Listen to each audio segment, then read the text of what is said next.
The noon train screamed its way into Dry Creek like a wounded animal, brakes shrieking, iron wheels throwing sparks against the rails.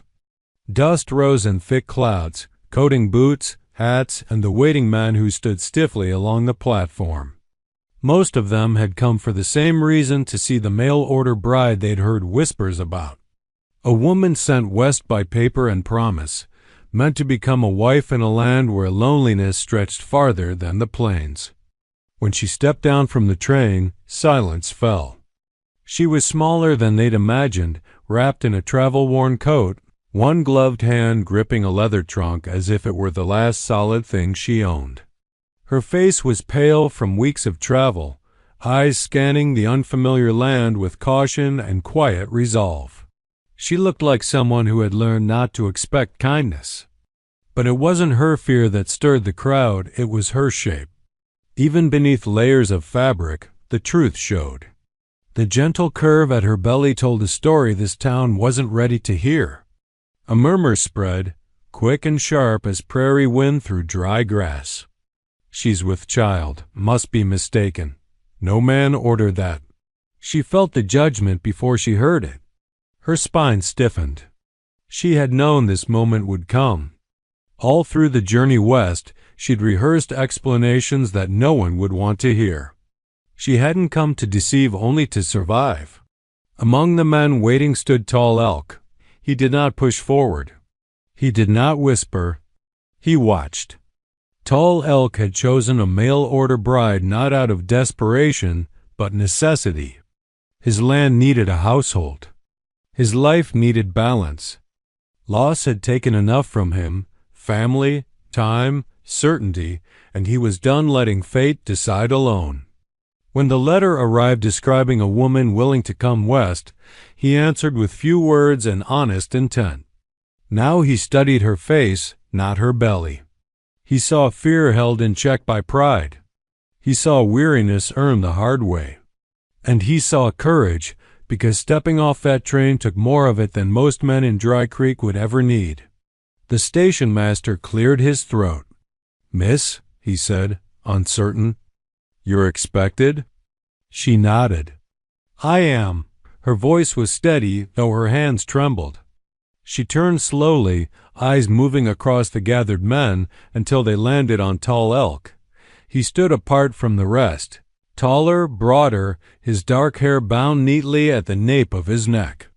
His expression was calm, unreadable, but not cruel.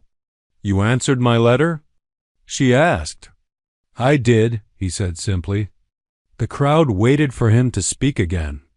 Some leaned forward, eager for rejection. Others smirked, already certain of scandal. The preacher nearby shifted uncomfortably, as if shame were contagious. She swallowed. "Before you say anything," she began, voice catching despite her efforts, "there's something you should know." Tall Elk raised a hand, not to stop her, but to give her space. "I see," he said. Her eyes widened. "Then I see a woman who crossed a continent alone," he continued. "That tells me more than rumors ever could." A ripple of unease passed through the onlookers. She stared at him, unsure she'd heard correctly. "I won't blame you if you send me away," she said. "I was told this was my last chance. I didn't come to trick anyone." Tall Elk stepped closer, close enough that the others could hear him clearly. "This land is hard," he said. "It does not forgive lies, but it respects truth." She nodded, tears burning at the corners of her eyes. "Then you deserve mine." The wind carried her silence across the platform. Tall Elk looked at her belly again, then back to her face. In his people's way, children were gifts, not burdens. Blood mattered, but so did responsibility. So did choice. He turned to the watching crowd. "She came to be a wife," he said, "and she will be. The child she carries will not be turned away." A gasp escaped someone behind them. He faced her once more, voice low, steady. "If you are willing to stay," he said, "then I will raise them both." The words landed like thunder. In that moment, Dry Creek learned something it had long forgotten, that the West was not only built by guns and grit, but by mercy, courage, and the rare strength to choose compassion when judgment came easier. And for the woman who had stepped off the train with nothing but fear and hope, everything changed. That evening, the sky over Dry Creek burned red and gold as the sun slipped behind the hills. Tall Elk's homestead stood just beyond the edge of town, far enough to avoid prying eyes, close enough to remind the world he did not hide. The house was simple but solid, built with patient hands and careful purpose. It smelled of cedar smoke and clean earth. She stood in the doorway, unsure whether to step inside. "You may come in," Tall Elk said, setting her trunk down gently. "This is your home now if you choose it." If you choose it, the words mattered. No man had offered her a choice in a long time. Inside, the room was quiet, warmed by a low fire. A woven blanket lay folded near the hearth. She eased herself into a chair, hands resting instinctively over her belly. The child shifted, as if sensing the weight of the moment. Tall Elk poured water into a tin cup and handed it to her. He did not sit across from her like a judge. He sat beside the fire, giving her space to speak or not. She stared into the cup for a long moment before lifting her eyes. "You deserve the truth," she said softly. "All of it." "I am listening," he replied. Her voice trembled at first, but once the words began, they came steadily. She spoke of the town back east where she'd grown up poor and hopeful, of the man who promised marriage but vanished when she told him she was with child. She spoke of the whispers that followed her, the doors that closed, the work she could no longer find. Shame had not come from her own heart, but from the mouths of others. When the letter about the mail order program came, she said, "I knew it was my only chance. Not for love, just survival." She braced herself for anger. Instead, Tall Elk nodded slowly. "My people know what it means to be judged without mercy," he said. "We know what it means to lose land, family, and standing without committing any wrong." She looked at him, surprised. "Then you're not angry?" "No," he said. "But I must ask one thing." Her shoulders tightened. "What is it?" "Will you stay because you want to?" he said, "or because you believe you have nowhere else to go?" The question struck deeper than she expected. She had prepared to defend herself, but not to be understood. "I want to stay," she said at last. "I want to build something honest. For the child. For myself." Tall Elk considered her answer. Among his people, marriage was not ownership, it was responsibility. To choose a family was a sacred act, one not undone lightly. "My first wife died many winters ago," he said quietly. "Sickness took her. And our son." His voice did not waver, but grief lived in the pauses between his words. "Since then, my home has been strong but empty." She reached for him without thinking, stopping just short. He noticed and gently closed the distance himself. "Blood does not make a father," he continued. "Presence does. Teaching does. Staying does." Tears slipped down her cheeks, unashamed now. "The town will never accept me," she whispered. "Then we will not live for the town," Tall Elk replied. That night she lay awake beneath a heavy quilt, listening to the wind pass through the trees. Fear still lived inside her, but it no longer ruled her.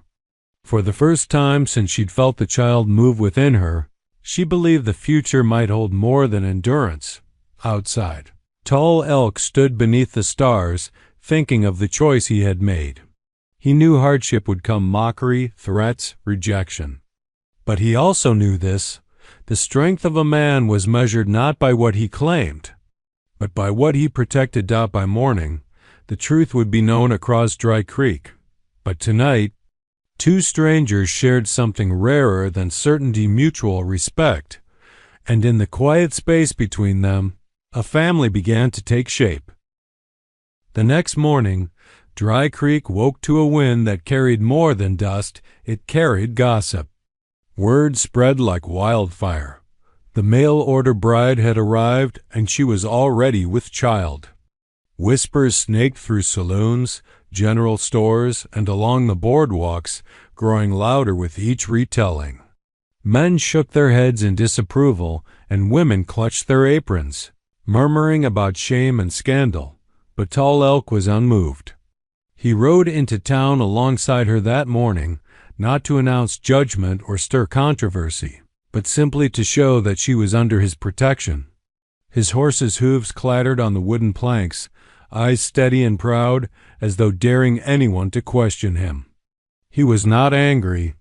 He was resolute. And that distinction mattered. The townsfolk, however, did not see it that way. At the general store, the preacher hesitated behind the counter, pretending to rearrange boxes while casting nervous glances. "It's improper," he muttered to anyone who would listen. "A child not her husband's. And she comes here as a bride?" The bride, now under Tall Elk's informal guardianship, stood tall beside him, feeling the weight of every whispered insult. Her heart pounded not out of fear of him, but of the world around them. She had expected rejection. She had feared cruelty, but nothing could prepare her for the sheer stubbornness of judgment from a town so quick to assume. Tall Elk did not speak for hours, but his presence was its own statement. Neighbors who thought to sneer instead felt the quiet force of someone unshaken. He did not need to fight them or shout. Strength, in this moment, was measured by calm endurance, by protecting those who could not yet protect themselves. Small kindnesses began to emerge. Among the tension, Mrs. Callahan, the widow who ran the boarding house, brought baskets of fresh bread and warned quietly, "Some of them may speak, but they do not know you. You do not answer to them." At the general store, a young boy tripped over a sack of flour, and she smiled at him, simple human connection in the midst of judgment. These moments were like cracks of sunlight through a storm, small but enough to remind her that not everyone in Dry Creek was cruel. Tall Elk guided her through the day, introducing her not as a scandalous bride, but as a new member of the community. He spoke of the land, of his family's history, and of the responsibilities she would share not as a burden, but as a partner. She noticed the shift in people's reactions when he spoke. Some still whispered, yes, but fewer sneered. Authority tempered fear, and in the West, a man's word carried weight. Yet the town's prejudice was stubborn. Children would point, men would mutter, and neighbors would pass judgmental glances as she walked the streets with Tall Elk. Each day was a lesson in endurance. She learned not to flinch, not to lower her head, and not to retreat. With Tall Elk at her side, she felt the courage to face whispers and disapproval. By the end of the day, she began to see the subtle changes. The same people who had questioned her presence now looked at her with tentative respect. They had not embraced her fully, but they were learning that courage and integrity mattered more than gossip. Tall Elk had taught her an essential lesson. The world would judge relentlessly, but standing firm, showing honesty and patience, would eventually carve space for acceptance. That night, as she returned home to the small cabin by the edge of the plains, she rested her hands on her belly and felt the child move.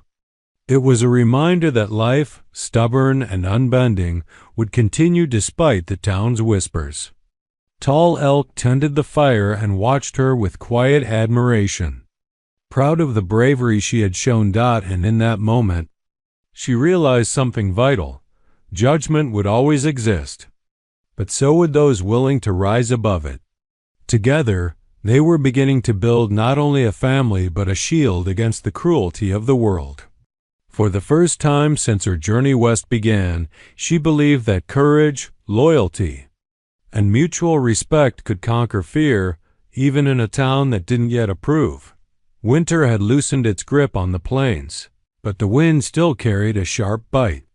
Inside the small cabin on the edge of Tall Elk's homestead, the fire crackled low, casting flickering shadows on the walls. The air was thick with anticipation and quiet fear, the kind that only comes before a life-changing moment. The bride, her hands resting on her swollen belly, felt every flutter, every kick, every impatient nudge from the life growing inside her. She was about to meet the child who had already changed everything about her existence. Tall Elk sat close by, his strong frame a steady presence. He said little, understanding that words were unnecessary. His dark eyes never left her face, watching the rhythm of her breathing, the tension in her shoulders, the way her hands instinctively sought comfort from the warmth of his. He had been there through the long journey west, through the scrutiny of the town, through every whisper and sneer. Now he would be there through the birth itself. Hours passed slowly, measured by the fire and the groans of labor that shook her small frame. Outside, snow began to fall, coating the plains in a blanket of white as silent witness to a miracle in motion. The cabin, modest and rough, seemed suddenly sacred. Walls built of cedar and stone now held more than shelter. They held courage, hope, and the beginning of a family. When the child finally came, the cry pierced the quiet like a trumpet, fierce and unwavering. She wept, tears mingling with sweat, as the tiny life was laid into her arms. A boy strong, red-faced, and full of the same stubborn determination she had seen in her own reflection. The first thing he felt was warmth, and the first thing he knew was protection. Tall Elk stepped forward, reverent and deliberate. He took the baby in his hands, inspecting the small creature not as an intruder or a complication, but as the continuation of life itself. Then, with a solemnity that carried the weight of tradition and personal commitment, he whispered the child's name aloud. In his people's language, it meant new dawn, a promise of hope, resilience, and belonging. The bride watched him, astonished and moved. She had feared rejection, feared judgment, feared the cruel whispers of townsfolk who would never understand her past. Instead, she found herself surrounded by acceptance and love. This man, who had every right to turn away, chose to claim not only her, but the child she carried. His actions spoke louder than any words could. In the days that followed, life settled into a rhythm. The town still murmured, but fewer voices spoke of scandal and shame. Neighbors began to respect the small family, even if reluctantly. Tall Elk and the bride worked side by side tending the land, preparing meals and caring for the infant. Each moment of shared responsibility deepened their bond. It became clear that fatherhood was not a matter of blood but of devotion, presence, and courage. The child grew quickly, thriving under the protection and guidance of Tall Elk and the nurturing care of his mother. The baby's laughter echoed across the plains, a sound so bright it seemed to push back the lingering judgment of the town. Even those who had once whispered cruelly could not ignore the joy and vitality that now defined the small homestead. The bride, once timid and burdened by shame, found a new strength in motherhood and in her partnership with Tall Elk. She realized that love and family could emerge from the most unlikely circumstances. She had come west alone, carrying fear and uncertainty. And now she found herself embraced not only by a man of honor but by a child who had transformed their lives. Tall Elk often watched her quietly, marveling at her resilience. "You've done more than survive," he said one evening as the baby slept. "You've built a family where others would see only scandal. That is courage, and it belongs to both of us now." Together, they understood a profound truth. Family is not always born from what is expected, but from what is chosen, nurtured, and protected. In the shadow of prejudice and the harsh realities of the frontier, love had found a way.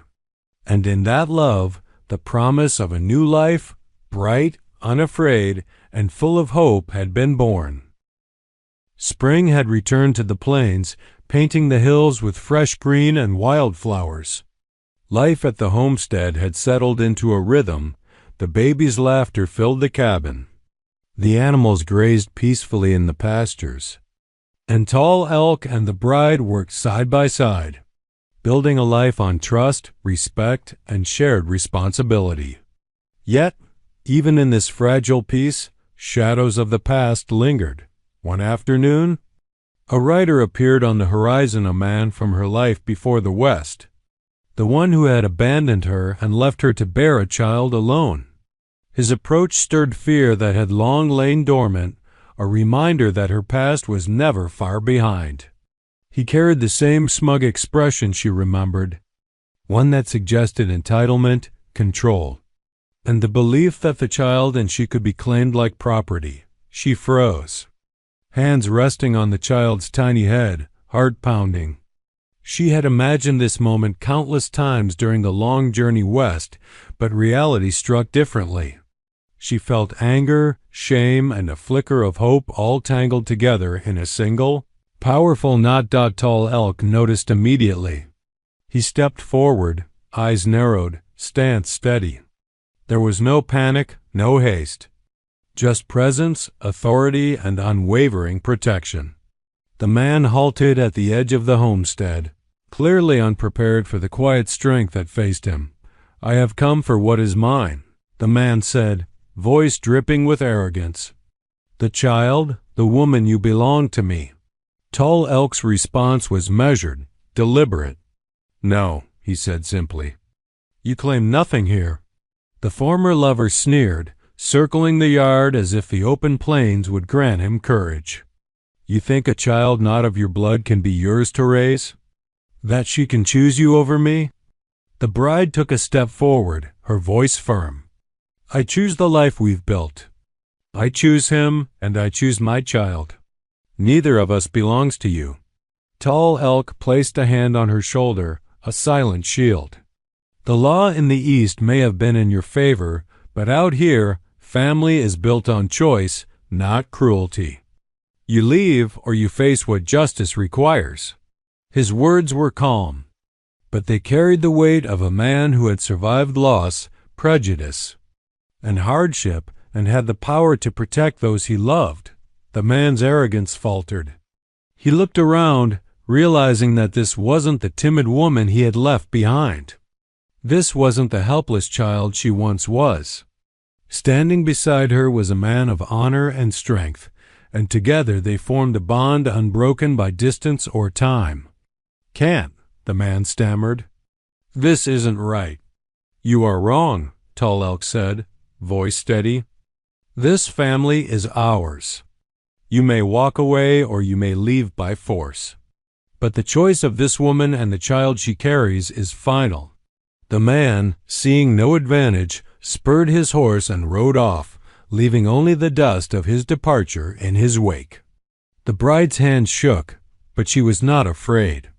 She had stood firm, protected not just by Tall Elk, but by the courage she had discovered within herself.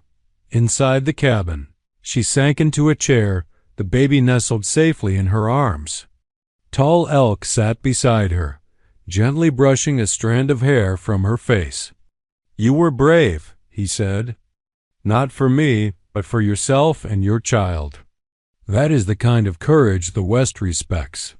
Tears filled her eyes, not from fear, but from relief and a newfound sense of empowerment. The man from her past had tried to reclaim what he never earned, and he had failed. In doing so, she realized that true family was defined not by blood or claims, but by loyalty, protection, and the choice to stand together. Even in the face of threats. As night fell, the fire crackled and the child slept peacefully between them, unaware of the confrontation that had occurred, but safe because of it. The bride leaned into Tall Elk, feeling the strength of a partnership built on more than survival, on trust, love, and honor. For the first time since her arrival in the West, she understood fully the past could chase her, but it could not define her. Her family, chosen, nurtured, and fiercely protected, would grow strong on the plains, free from judgment and unbound by fear. And so, against the shadows of the past, they stood together, ready to face the future with courage, love, and an unbreakable bond. Summer had settled over the plains, painting the hills with gold and the rivers with silver light. The homestead of Tall Elk and his bride had transformed from a shelter into a home, one filled with laughter, warmth, and the quiet rhythm of family life. The baby, now toddling with unsteady but determined steps, ran across the yard with a wooden stick in hand, imagining it a sword, a staff, or simply a companion in play. His laughter echoed across the fields, a sound so bright and alive it seemed to soften the hard edges of the frontier itself. Inside the cabin, the bride worked at the hearth, preparing the evening meal. The smells of bread, roasted meat, and herbs mingled in the warm air. She paused for a moment, watching the child play through the window, and felt a deep sense of peace. She had come west with fear and uncertainty, carrying not only her own hopes but the burden of a child conceived in abandonment. And yet, here she was protected, respected, and loved. Tall Elk emerged from the barn, wiping his hands on a cloth. His dark eyes softened as they fell on her. "He is strong, just like his mother," he said, nodding toward the yard. She smiled, a gentle curve of relief and gratitude. "And brave," she added. "He knows we will keep him safe. He knows what family means." Tall Elk came closer and rested a hand on her shoulder. "Family is not always born of blood," he said quietly. "It is built through choice, through protection, through sacrifice, and through love. You and I chose this life, and together we have raised something precious. That is stronger than any claim, any prejudice, any hardship." The bride felt tears sting her eyes. Not tears of fear, not tears of shame, but tears of triumph. She had faced judgment, hardship, and the shadows of her past. She had learned the meaning of courage on the frontier, not the flash of a gun, but the quiet determination to protect those you love and to claim your own happiness against the odds. Even the town had begun to change. Neighbors who once whispered now offered nods of respect, small acknowledgments of the life she had built and the courage she had shown. The child, innocent and unknowing of the scrutiny once cast upon him, had become a bridge between two worlds, the traditions of Tall Elk's people and the resilience she had carried from her own. One evening, as the sun dipped behind the hills and the sky burned with shades of crimson and gold, they all sat outside together, the bride, Tall Elk, and the child. The air was warm, filled with the soft hum of crickets and the distant calls of prairie birds. She leaned against Tall Elk, feeling the steady strength of his presence. He reached over and took the child's small hand in his, and the three of them watched the horizon in silence, united. "This is our home," she said softly. "Yes," Tall Elk replied. "Not a home forced by circumstance, but one chosen with courage. We have built it together." The child, sensing the calm and safety around him, laughed and ran toward the edge of the field, his small footsteps stirring dust and flowers alike. The bride and Tall Elk exchanged a look of quiet pride. Their journey had been hard, filled with fear, whispers, and the threat of loss, but it had led them here, to a place where love and honor prevailed. In the vastness of the West, among open skies and endless plains, they had forged a life on choice, respect, and unwavering devotion. The town had learned a lesson, too, that family is not defined by scandal, by birth, or by judgment, but by the bonds that are nurtured, protected, and chosen with heart and courage. As night fell, the fire burned bright outside the cabin, casting long shadows across the yard. The child slept, safe and warm. The bride rested against Tall Elk, her hand on her belly once more, feeling the steady pulse of life she had fought to protect. In the quiet, she understood something profound.